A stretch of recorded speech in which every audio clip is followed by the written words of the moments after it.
What if you feel like you're absolutely blowing it in ministry? What if you feel like a failure? How do you move forward? We'll talk about it today. This is the definitive podcast for helping you plan, create, and execute dynamic worship experiences at your church. Useful, practical content in the areas of production, worship, communications, first impressions, and more. This is Making Sunday Happen. Hey friends, welcome to the podcast. This is episode number 427 of our show. The reason why I keep numbering these week after week is I want to lead up to the end. We are closing out this podcast with episode number 430, so just a couple more left. The last guest of this podcast on episode number 429 is going to be Pastor Craig Groeschel from Life Church. So he's coming up in just a few weeks. You don't want to miss that one or any other episode that we have coming up. Next week, then the next is Pastor Craig Groeschel, and then the last episode, episode 430, will be a celebration episode. We'll take a look back on some of our favorite clips and guests. All right, the launch of our new brand and new platform is underway. We are moving from 1230 Media to Church Visuals. That's our brand new name, our brand new brand and website. It's all coming out. We are so excited for this move.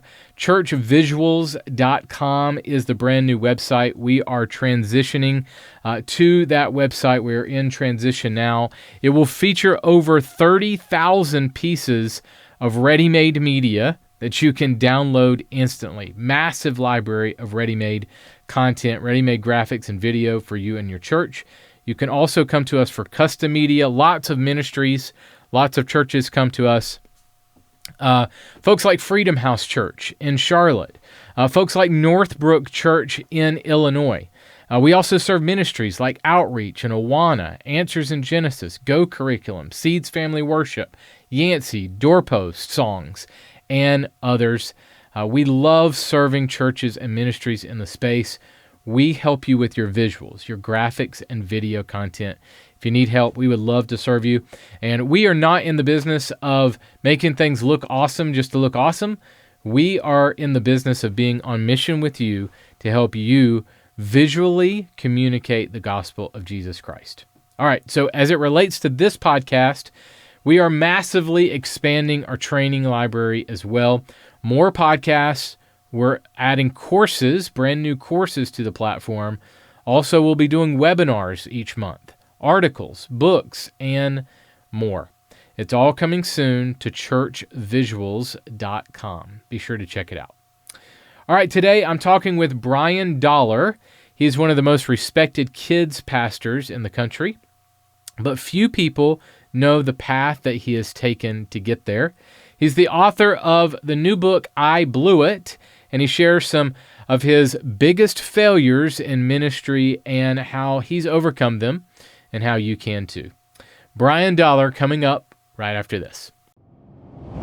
Hey, ministry leader, it's time. You're in the middle of fall ministry preparation and rollout, but let me interrupt briefly with a huge announcement from our team. By now, you know we're changing our name, and this is a huge rebrand for us, but we are excited for what it means for you. First, we're combining 1230 Media and 1230 Kids. Now, this simplifies our catalog of work. And secondly, we are ready to announce our brand new name and brand. We're changing our name to, cue the drum roll, Church Visuals. Now, why? Because that's what we specialize in. And our promise to you, we'll provide you with world-class graphics and videos to help you visually communicate the gospel of Jesus Christ to your community. Now, why is this so important to us? Because it is to you. Your visuals matter. And we are so pumped about our new logo and our new brand. Over the last several months, we've been working on a massive new website. We'll also be changing our social media channels. Both of those changes will set us up for the future in a big way to help serve you even better. And this rebranding process has us laser focused on leading the church visuals industry. And I'd like to say that we're launching everything with our new name and brand today. But as you know, everything takes time. And we want you to be on this ride with us. So be on the lookout for church visuals soon. We didn't want to surprise you with any of the changes. And thank you for walking with us on this journey. And in a very short time, we'll let you know when the official launch of our new website is and all the details so that you know how our new name impacts you. In the meantime, let me give you some brand new free church visuals for your time. As you move into the fall, I want to give you our latest Fall Volume 4 pack. And this collection of visuals includes a countdown, title motions, editable title and social media graphics, and more. It's a $25 value for you, completely free for your church. Just go to 1230media.com/free fall pack, or you can click on the link below. You can use the code FALL23 at checkout. Again, that's 1230media.com/free fall pack, and use the code FALL23 at checkout to download it completely free. We are praying for you as you launch your fall ministries, and remember, your visuals matter. Hey guys, today I welcome my friend Brian Dollar. Brian is an associate pastor. He's also the founder of High Voltage Kids Ministry Resources and the author of the brand new book, I Blew It. Brian, welcome, man. Thanks for hanging out. I am excited to be here with you, Carl, and looking forward to this conversation. So I know we've just kind of gotten off a conference circuit, I know we saw each other at Kids Matter in a couple of places, and so the cold has gotten me. I've the conference circuit has done me in. I'm down for the count. I have been the last few days, so forgive my cold, man. Oh, it's not going to bother me. I've been abusing my voice the last couple of days, and so it's not very strong today. So if I can forgive you, you can forgive me, and hopefully the audience will forgive both of us. There we go. All right. Well, man, tell folks, I introed you a little bit, but man, tell folks where you serve and how you serve, and then how this book came about for you. Well, I'm associate pastor at First Assembly of God in North Little Rock, Arkansas. I'm about to actually celebrate in just a couple weeks. Will be my 24th year here on staff. Been serving under Pastor Rod Loy for all of that time. Part of it, he was the executive pastor, and for 21 plus years, he's been the lead pastor. And I've had a lot of roles here, from kids pastor to now associate pastor, and a whole lot goes on that plate. But just trying to serve my pastor and serve the church and do the best I can, all the while leading a side business, High Voltage Kids Ministry Resources, where we write and produce kids curriculum. We're in over 15,000 churches around the country and actually around the world, and just trying to keep up with what God's doing our best. Now, when did High Voltage start for you in that process? Yeah. What's interesting is this coming June will be the 20th anniversary of our very first multimedia curriculum. I was writing stuff back in 1998 was kind of when I first started writing and putting stuff out there for others to use. But, it was before the internet was really usable. And certainly e-commerce wasn't happening except for maybe Amazon and eBay. But, as time went on, we expanded, and it's been 20 years since the very first one that we released. And I think we have almost 15 years worth of stuff that we've developed. So just every single week here, my pastor and I actually work together on what he teaches to the adults. I write with my staff for the kids. And so the whole family's on a learning journey together. And so we write and produce everything for our church, and then provide it for other churches to be able to use outside of that. And we do both elementary and preschool, so it's a lot of fun. So in 24 years, I know that you've done everything exactly perfect, 0 mistakes. So I know that most of this book that you wrote was completely fictional and made up. If only. No, you've written the book on ministry failure. So tell me how I Blew It came about for you.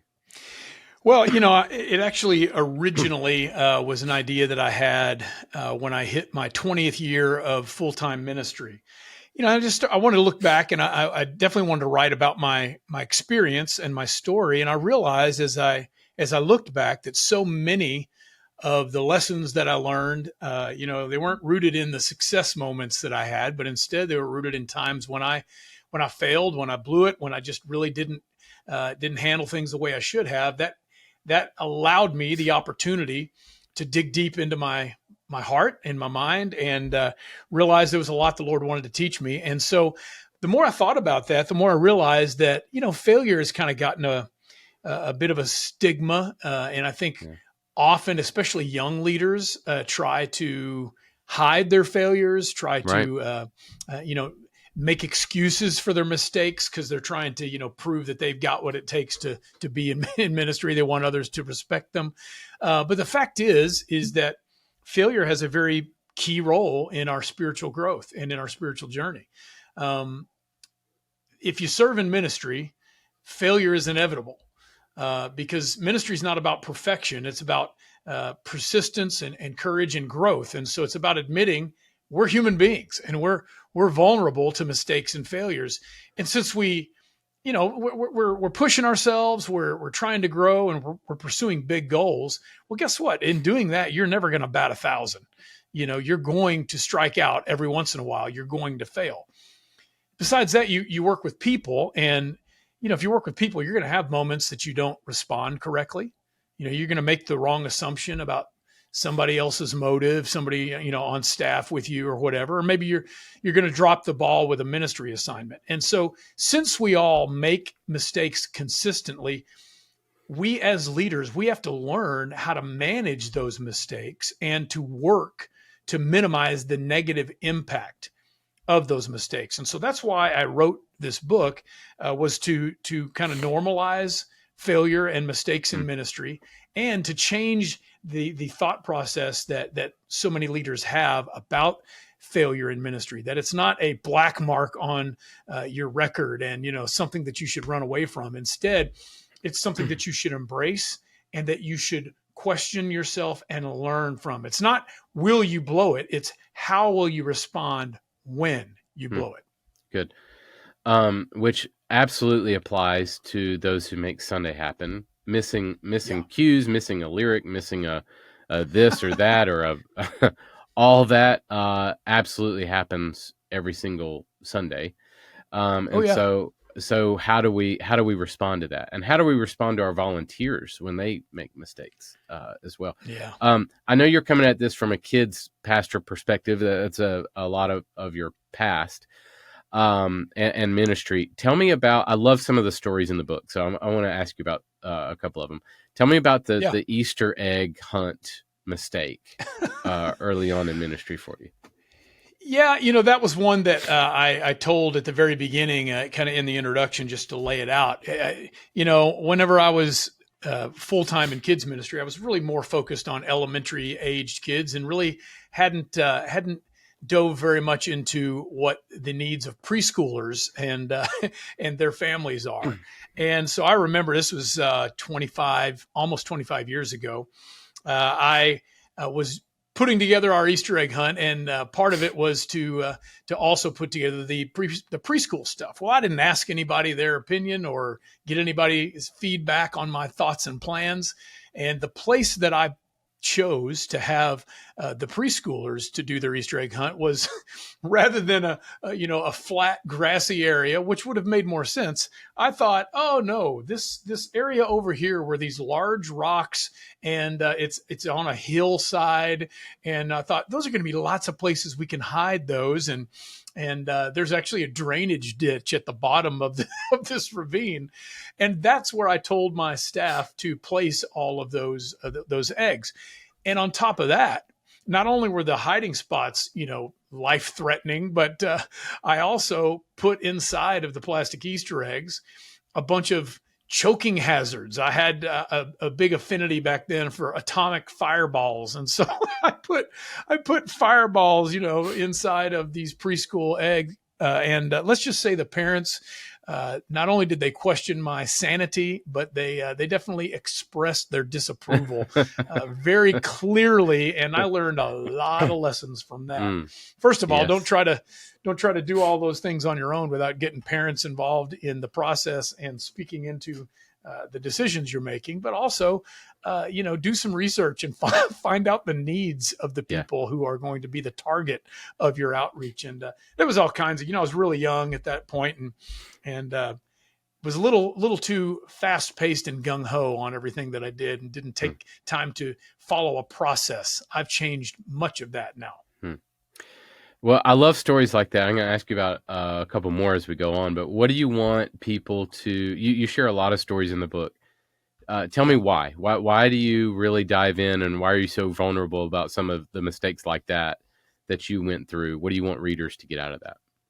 Well, each mistake that I shared, is a story about how I blew it and failed. And that's, I'm using those stories as a springboard to address overarching issues that I see. I've been 30 years now in full-time ministry, and I've traveled a lot, talked to a lot of people, and I see a really a pattern of pitfalls that a lot of ministry leaders fall into. And so even though there are plenty of kids ministry stories in the book, I really come at it from a staff pastor, a ministry leader's standpoint of what they can learn. Everything from the importance of building a team to having a whole church perspective and not getting, your mind only focused on your area, a silo mentality. Everything from having a strong relationship with your lead pastor and doing your part to build that, all the way to learning how to differentiate between a good idea and a God idea, and really seeking God's inspiration rather than opting for duplication in ministry. So that's what I hope that people get out of it, is the ability to learn from my mistakes and learn the principles that I share, that I learned through those failures and mistakes, and realize that those are common pitfalls in ministry. And if they can learn ahead of time and learn to have their eyes wide open as they're looking forward and walking down this path that God has them going, that they'll be able to avoid a lot of heartache and learn the lessons prior to falling in the pitfalls. So one of the things that you mentioned is that we seem to sometimes ask God to fulfill our plans. Hey, God, this is right. This is my idea. God, fill in the gaps for me here, instead of the other way around. Instead of seeking Him first. Talk to me about that truth and some of the things that you kind of dive into there. Well, I tell the story about how when I first, felt like I was called to full-time ministry, I made a lot of assumptions about what that actually looked like.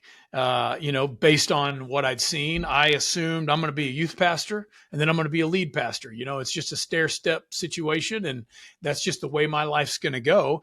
And I assumed that rather than seeking God and asking Him to guide my path forward and asking Him, what is this next step that you want me to take?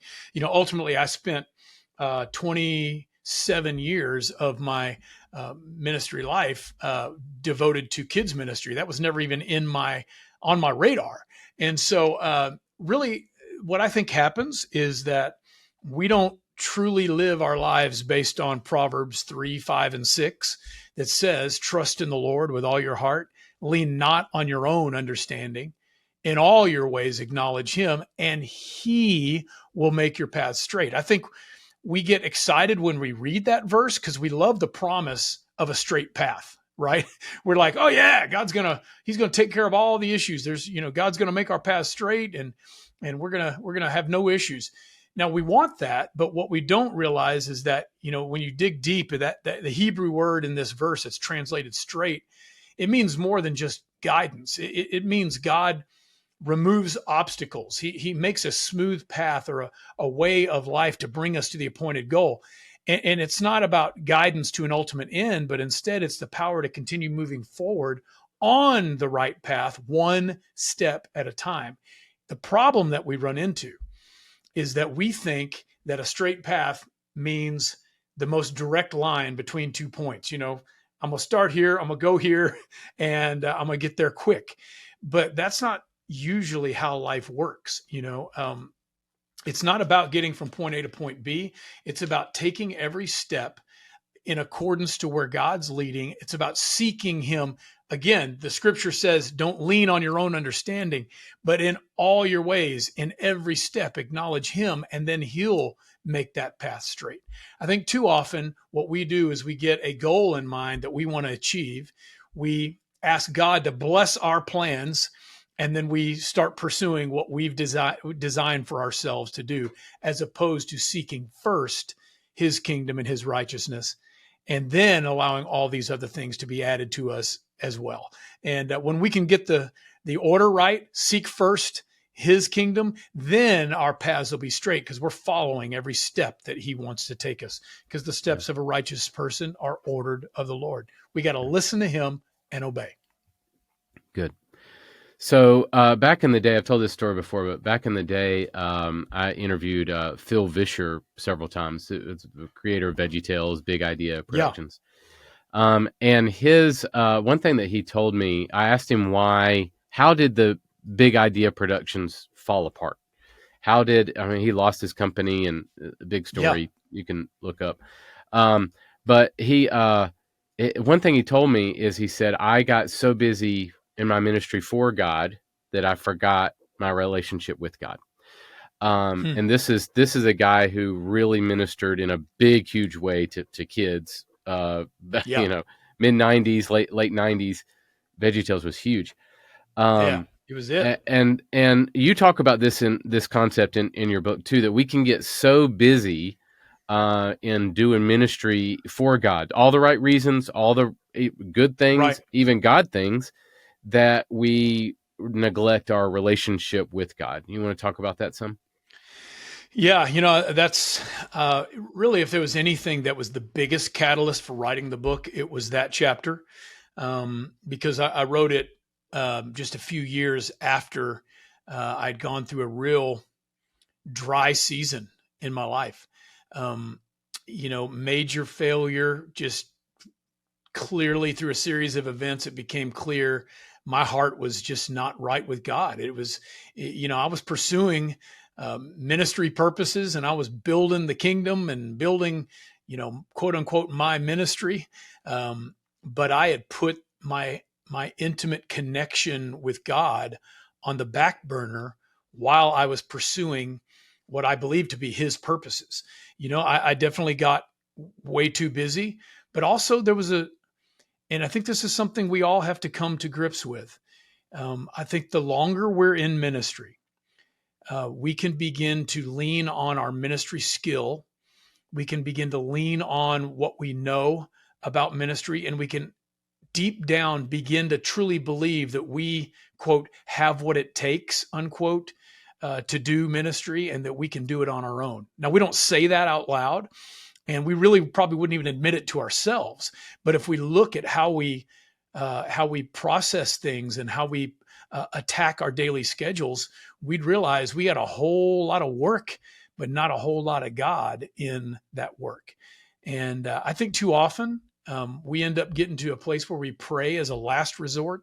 We work, and then when we can't figure out the answer to a particular problem, it's only then that we go to God for help. And, usually that's to fix the mess that we've created. And so I think instead we should be seeking first his strength and his ideas and his plans. Paul talks about this in Colossians 1:29.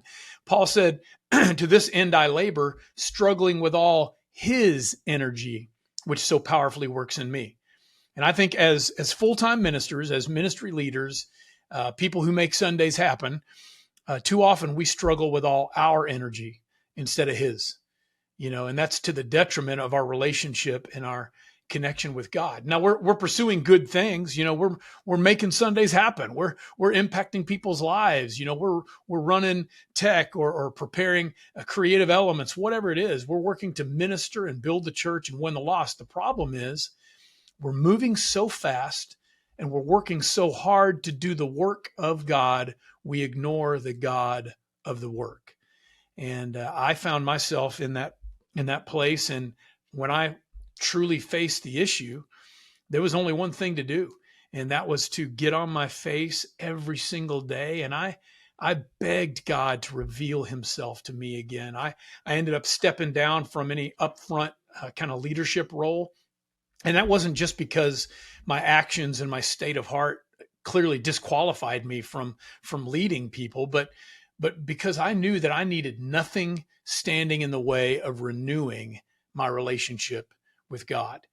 And so, I mean, Carl, you know this. It's easy to fall into that trap because ministry has a lot of demands, and it demands a lot of our time, a lot of our focus, and we can find ourselves getting up in the morning and immediately grabbing our phone and then responding to messages, and then we just start in on the day, and we don't plug in to the power of the Holy Spirit and allow for Him to allow us to struggle with His energy, not our own.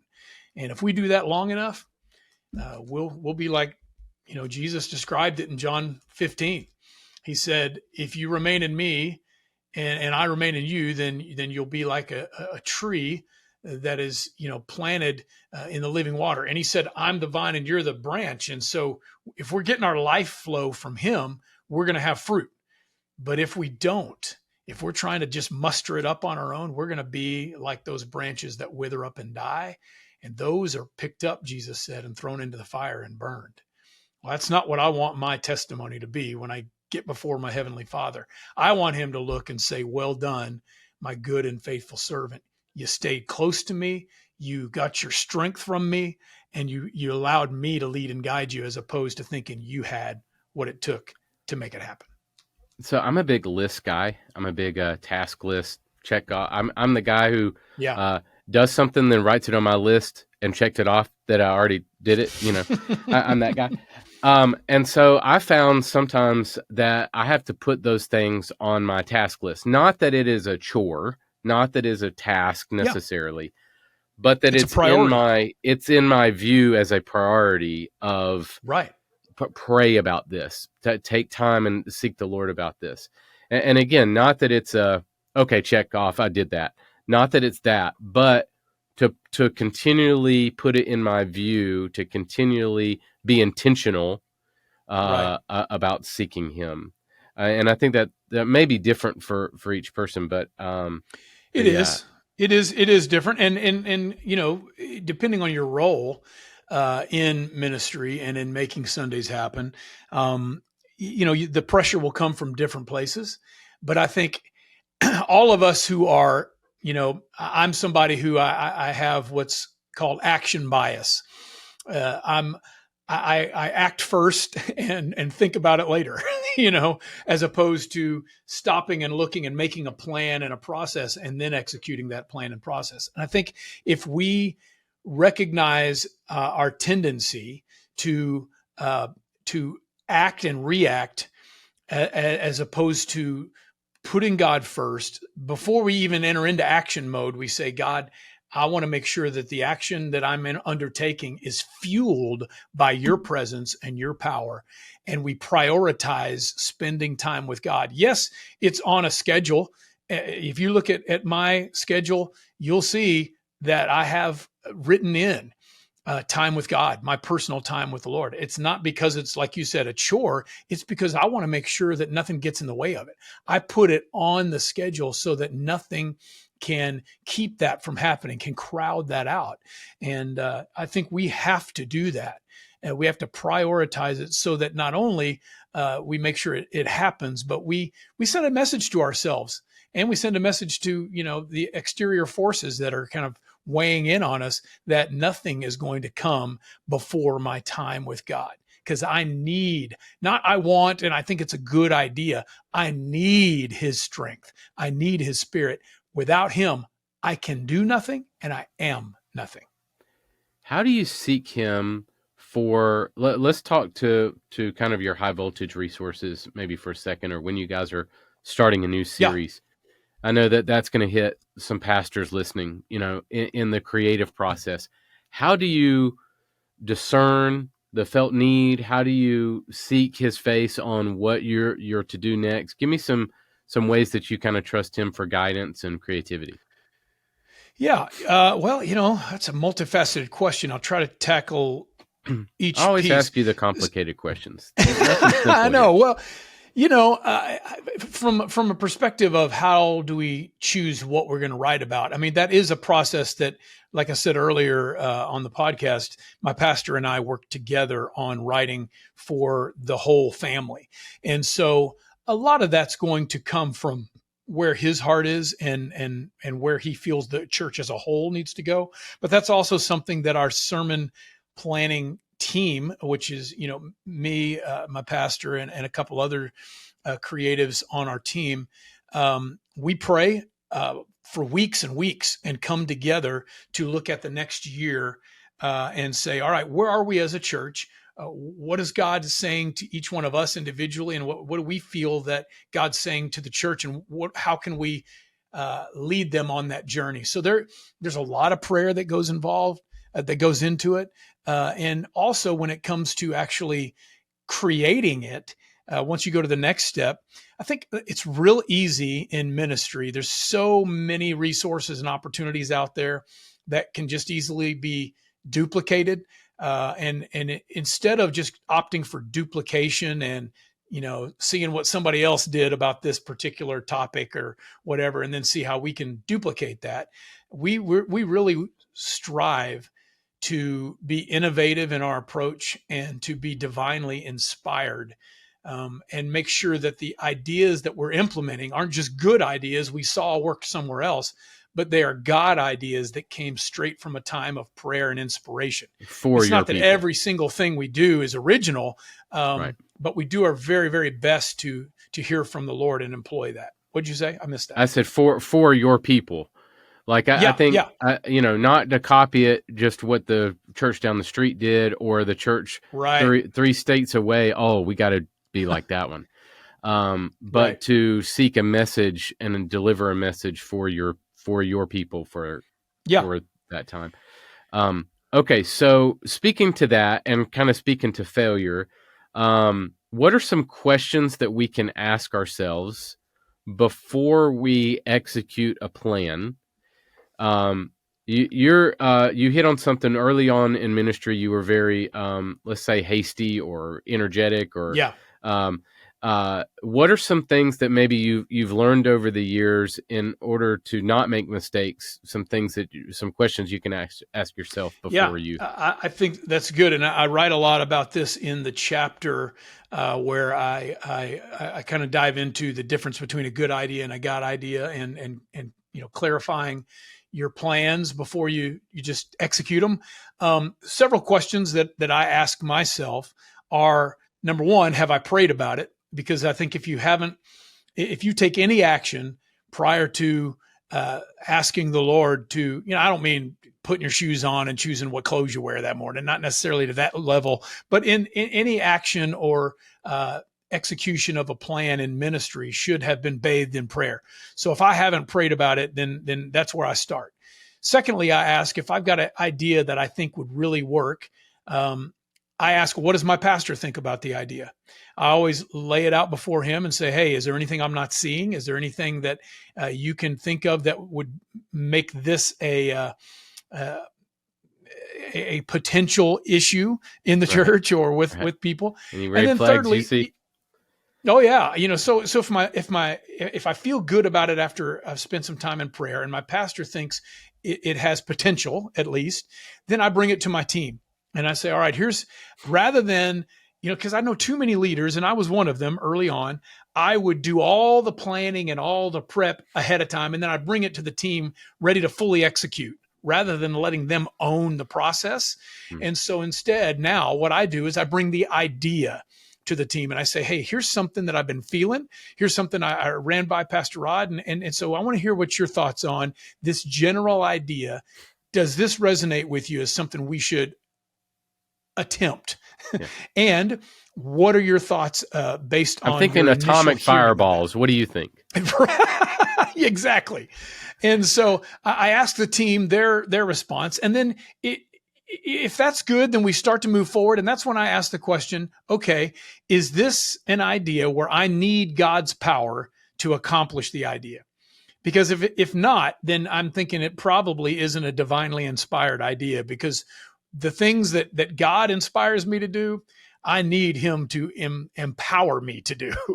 And ultimately, I think one of the biggest questions I ask in that process is, if this idea succeeds, who's going to get the glory? Me, my team, or God? And that helps me to really narrow down whether it's something we should do. Because if it's all about me and my ego, then, it's not that every time I would get, applause, it's a bad idea. But if that's the only person getting the applause, it's a bad idea. It's a selfish, ego-driven idea. And we need to go back to the drawing board and hit our knees and find out, what does God really want us to do? Good. All right. I want to hit on one more idea before I leave you. So, and that is teams, building teams, which is huge for the Sunday morning, the worship experience, tech crews, media. I mean, we just could not do what we do without volunteers. So talk to me about some ways, some benefits for building a team that you've seen over the years. Well, definitely there's a lot of benefits to a team. I mean, and the tendency when we first start out is to try to prove our worth. And so we try to do as much as we possibly can on our own. Mm-hmm. We will burn out that way if we do that for long. We got to recognize that the model for ministry is not a solo model. Jesus, the greatest minister of all time, showed us that teams are where it's at, because he built a team of 12 that he sent out to do the work that he knew he couldn't do all on his own. And so if Jesus needed a team, who are we to suddenly decide we don't need a team? But the benefits are there, because teams are more fun when you employ other people in accomplishing the goal of making Sundays happen. Relationships are built. There's just a lot of camaraderie and fun that is had when you do ministry as a team. Certainly, teams are going to help you prevent burnout. All of us want to do this ministry thing as long as we can, and we want to be effective as long as we can. And if you try to do things all on your own, that shelf life's going to be pretty short, because you're going to wear out. But teams also they make room for growth. As if we insist on doing so much on our own, our ministry is going to have a lid of how much it can accomplish. And so as you build the team and build it out, that allows the impact of your ministry team or your ministry area to expand. And so teams make room for more growth. Also, we're supposed to be the body of Christ. And the body is made up of a lot of different parts that have a lot of different functions. And so as a ministry team, you should mirror that. And you should have different people on your team that have different skill sets. And we should allow people to use the God-given talents that they have, and not disdain them because they don't have what we have, or maybe can't do what we can do as good as we can, but instead find what they do well and put them in a place where that's going to shine. I think teams prepare the ministry for the future, because as much as I'd love to say, I'm going to be here. I mean, it's 24 years that I'm about to celebrate, but I don't have any idea that I'm going to be here the rest of my ministry life. It'd be great. It'd be wonderful. And if God sees fit to allow that to happen, wonderful. But the chances are, whoever is listening, they're not going to be in that exact same position for the rest of their life. Therefore, by building a team, you're enabling others to understand the whole of the ministry, to learn how to do some of the things that you're doing, so that when and if God calls you somewhere else, there's not this giant hole and vacuum in leadership, but instead it's next person up. The person that you've poured into, the people that you've poured into, have an opportunity to possibly step into that role and help lead the team. So it helps your ministry last beyond you when you build a team and pour into others. And then, finally, I think teams help us minister to all kinds of people, because there's only so many people that you and your personality are going to attract, or that you're going to be able to effectively connect with and minister to. So if you build your team with people of different personalities, different backgrounds, different styles even, that's going to enable your ministry team to impact more people, different people who aren't just like you. We're called to build a kingdom, not build our little, group of sycophants and, Right. carbon copies of ourselves. Right. We gotta build teams so that we can reach all kinds of people. Good. One line that really stood out in the book to me, which I've kind of used this too before, is never recruit for a need, instead recruit for an opportunity. Unpack that for me. I think I've seen way too many. We need volunteers. Yes, they will stand up there and they will say, man, we're just dying in this ministry. We're swamped. We're overwhelmed. We got to have some help. And they don't realize, they think they're setting, this expectation of people out there.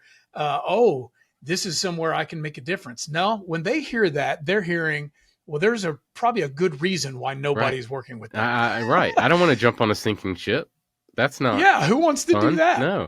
And so rather than using the phrase, no one wants to help us, or I can't get anyone to help, I think people's natural, instinctive, and really wise reaction to those kind of statements is to avoid working with those people.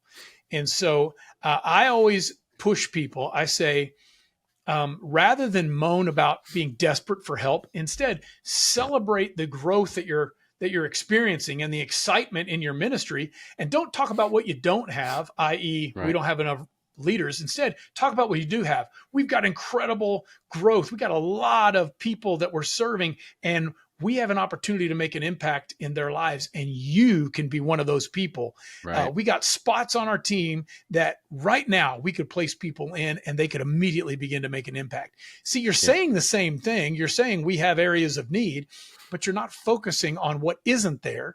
You're focusing on what is there, an opportunity for you, the listener, to jump in and make a big time impact and difference. Yeah, love it. Well, man, thank you so much for coming on. The book is I Blew It. Tell me where we can pick it up, how we can follow you. You can pick it up on Amazon. I got an Audible version if you like to listen to books while you drive. I know Your a lot of people sultry do that. voice. Did you record it? Yeah, well, it sounds a little better than it does right now. I've kind of yes, I did record it.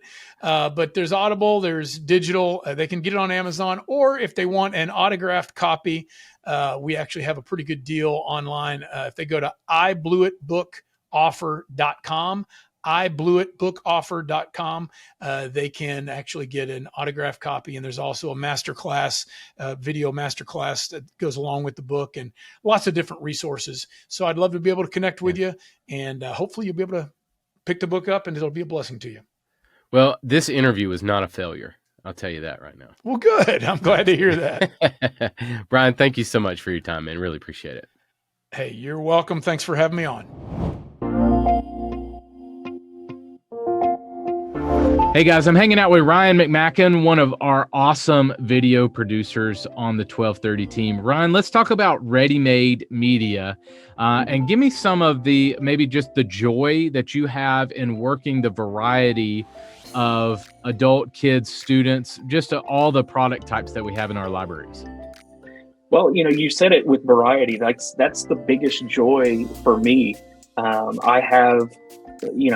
somebody who has an eclectic taste in music and an eclectic taste just in ideas in general. I get bored easily, so I like moving from one thing to the other. So to be able to work on a kid's project one day and an adult project the next day and a student project the day after that, it really keeps my mind fresh and my mind engaged on being creative and on coming up with this. And I love too that there's such a plethora of things for churches to look at. When I've been on staff at churches for the better part of 20 years, so I understand what it's like to get to Christmas again and have to once again come up with something, and a lot of times you don't want to rehash what you've done in previous years. So to have an option like 1230 where you can go and look and see different Christmas ideas, I mean, that's so cool. And that for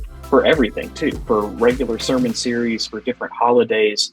I know what it is, one, to be in a time crunch, and two, to kind of feel like you're just out of fresh ideas, and to be able to have something where you can go and see other people's ideas and then be able to download quality products for that. I mean, that's just such a valuable resource. And so I think I love that we have that variety. And I think that variety is important too, just that people can have different series all the time, that they can really look at, what works for us in our environment. I love that. I think that's so cool. Yeah, there's a couple of things that we try to do. One, our libraries are not 100% modern or contemporary designs. There's a mixture between more traditional looking stuff and then more contemporary or modern looking stuff. And then also one thing that I love that makes us unique is that, a church with a larger budget might have the opportunity to use us for custom content. But with the ready-made libraries there, that's kind of the Walmart approach too. Right. So you get the Walmart and you get, a larger, custom work if you needed that also. So, man, thank you for all the work that you do for our libraries. You do a lot of the video content for all of our ready-made product lines and types. And, man, just really appreciate your work and everything that you do. Thank you, Carl. I love doing it.